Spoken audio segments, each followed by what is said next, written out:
নমস্কার বন্ধুরা, ভালো আছেন? আজ আবার আরেকটি নতুন ভিডিও সুস্বাগতম। আজ নিয়ে এসেছি আপনার মোবাইলে কি প্রায়ই জ্বলছে সবুজ আলো?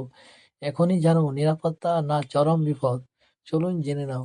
প্রযুক্তি যেমন জীবনকে সহজে করেছে, তেমনি এর ব্যবহারের সামান্য অসতর্কতা ডেকে আনতে পারে ব্যক্তিগত তথ্যের চরম বিপদ। অ্যান্ড্রয়েড ব্যবহারকারীদের জন্য তাই অতিরিক্ত সতর্কতা অবলম্বন করা প্রয়োজন। সম্প্রতি স্মার্টফোনে একটি নতুন বৈশিষ্ট্য দেখা যাচ্ছে যা সুরক্ষা নিশ্চিত করে, কিন্তু একই সঙ্গে বিপদের সংকেত দিতে পারে। সবুজ আলোর অর্থ কী? আপনি যদি ফোন ব্যবহারের সময় স্ক্রিনের উপরে কোণে সাধারণত ব্যাটারি আইকনের পাশে একটি একটি সবুজ বিন্দু জ্বলতে দেখেন, তার মানে হলো আপনার ফোনের ক্যামেরা অথবা মাইক্রোফোন সক্রিয় আছে। ক্যামেরা সক্রিয় যখন আপনি ছবি তুলেছেন, ভিডিও রেকর্ড করেছেন বা ভিডিও কল করে আছেন। মাইক্রোফোনে সক্রিয় যখন আপনি ভয়েস কলে আছেন, ভয়েস রেকর্ডিং করছেন বা গুগল অ্যাসিস্ট্যান্টের মতো কোনো ভয়েস অ্যাসিস্ট্যান্ট ব্যবহার করছেন। ব্যবহারকারী ব্যক্তিগত গোপনীয়তা রক্ষা করার জন্য গুগল এবং অ্যাপল এই ফিচারটি নিয়ে এসেছে। এটি একটি তাৎক্ষণিক সতর্কতা যা ব্যবহারকারীকে জানায় যে এই মুহূর্তে ক্যামেরা বা মাইকের মতো কোনো সংবেদনশীল বৈশিষ্ট্য চালু আছে। কখন এটি বিপদের সংকেত? এই সবুজ আলোটি আপনার জন্য বিপদের সংকেত হতে পারে যদি আপনি কোনো অ্যাপ ব্যবহার না করে সত্ত্বেও এটি জ্বলে ওঠে।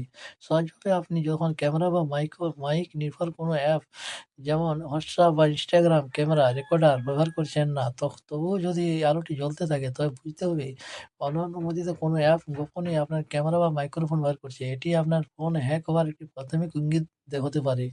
এমন পরিস্থিতিতে কী করবেন? নিরাপত্তা টিপস: যদি আপনি কোনো কারণ ছাড়াই সবুজ আলোটি জ্বলতে দেখেন, তবে আতঙ্কিত না হয়ে নিম্নলিখিত পদক্ষেপগুলি গ্রহণ করুন। কী পদক্ষেপ চলুন জেনে নাও। প্রথমত, অ্যাপ চিহ্নিত করুন। প্রথমে দেখুন কোন অ্যাপটি তখন চলছে। অনেক ফোনে সবুজ বিন্দুর উপর ট্যাপ করলেই জানা যায় কোন অ্যাপ ক্যামেরা বা মাইক্রোফোন ব্যবহার করছে।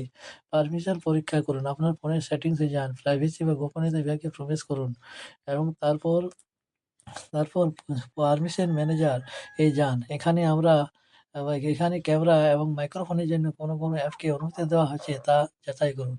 অনুমতি তো বাতিল করুন। যদি দেখেন এমন কোনো অ্যাপকে ক্যামেরা বা মাইক্রোফোনের অনুমতি দেওয়া হয়েছে যার এই ফিচারের প্রয়োজন নেই, তাহলে দ্রুত তার অনুমতি ডোন্ট অ্যালো বা অনুমতি দেবেন না করে দিন। যত সন্দেহজনক অ্যাপ আনইনস্টল করুন।